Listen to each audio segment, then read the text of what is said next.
Bapak Ibu, saudara-saudari yang dikasihi Tuhan, saya akan memperlihatkan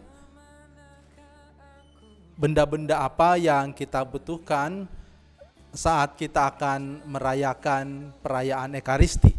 Apa yang perlu kita siapkan. Bapak Ibu, saudara-saudari yang terkasih, saya akan menunjukkan benda-benda apa yang kita butuhkan saat kita akan merayakan Ekaristi.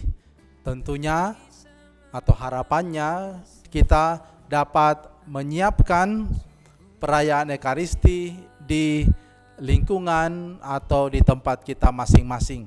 Pertama tentunya yang kita butuhkan adalah lilin, ya. Kita membutuhkan 2 lilin, ya, dan di tengah-tengahnya ada salib, ya. Lalu kalau ada bunga juga boleh, ya. Dan kemudian setelah lilin saya singkirkan dulu. Kita membutuhkan yang namanya sibori, ya. Ini yang namanya sibori, ya. Sibori itu ada tutupnya. Di dalam sibori ini kita menaruh hosti kecil yang akan dibagikan kepada umat. Nah, selain sibori, kita juga membutuhkan yang namanya piala. Piala ini menjadi nanti tempat menaruh anggur yang akan dikonsekrasikan menjadi darah Kristus. Apa yang membedakan dia dari sibori adalah kalau piala itu tidak ada tutupnya, sibori ada tutupnya. Nah, kemudian bagaimana menyusun piala ini, ya. Jadi sesudah piala yang paling bawah seperti ini, kita menaruh sebuah kain yang namanya purifikatorium, ya. Kain ini bentuknya persegi panjang, ya, yang kemudian akan kita taruh di atas piala, ya. Kita buat memanjang seperti ini, lalu kita taruh seperti ini, ya. Nah, kurang lebih seperti itu cara menaruhnya. Nah, di atas kain purifikatorium ini kemudian kita menaruh yang namanya patena, ya. Patena itu adalah sebuah piring yang biasanya terbuat dari logam juga, ya, seperti piala. Dan di atasnya kita menaruh hosti besar, ya. Hosti besar ini yang akan konsekrasikan dan biasanya dikonsumsi oleh imam yang ditunjukkan pada saat konsekrasi dan juga sebelum menerima komuni. Setelah itu kemudian ada pala, ya. Ini namanya pala, kita taruh di atas, ya, di atas patena, ya, yang sudah ada hosti di dalamnya, hosti besar. Dan sesudah pala, ya, bentuknya seperti ini, dia agak keras, ya. Dia bukan dari kain tapi dia agak keras seperti ini, bentuknya persegi, ya. Di atasnya kita taruh sebuah kain lagi yang namanya korporal, ya.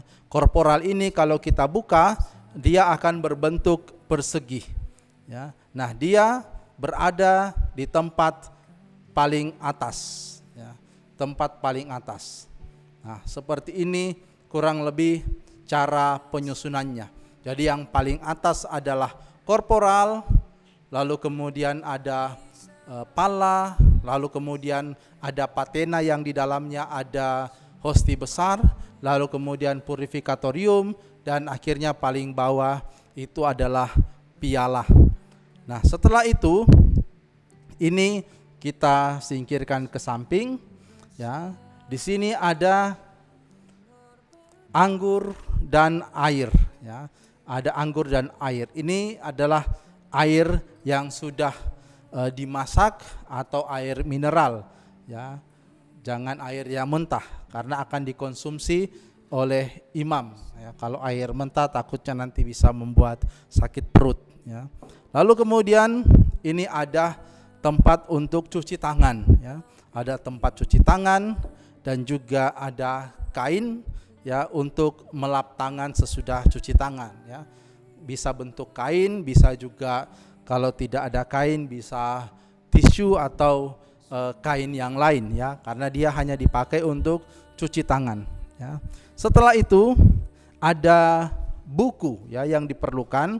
Yang pertama itu buku doa, dan yang kedua adalah buku tata perayaan Ekaristi ya.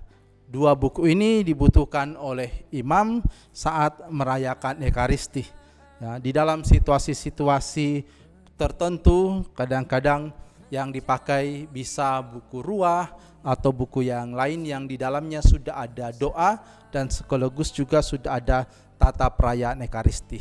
Nah, bagaimana menyusunnya di atas altar ya? Pertama, buku-buku ini kita taruh di tengah tentunya. Lalu piala yang sudah kita susun itu kita bisa taruh di samping ya. Demikian juga anggur dan air kita taruh di samping ya. Dan juga sibori kita taruh di samping ya. Biasanya di samping kanan ya. Demikian juga air untuk cuci tangan imam ya. Itu kita taruh di samping ya. Lalu di tengah ada salib ya, diapit dengan memakai lilin 2 ya. Lalu kalau mau ditambahkan bunga juga silahkan ya. Kurang lebih seperti ini gambaran yang perlu kita siapkan saat kita merayakan Ekaristi ya. Mudah-mudahan ini bisa membantu kita untuk menyiapkan Ekaristi, baik itu di rumah, di lingkungan, ataupun di tempat-tempat lain yang membutuhkan. Demikian Bapak Ibu Saudari-saudara yang terkasih, semoga kita selalu menerima berkat Tuhan di dalam hidup kita.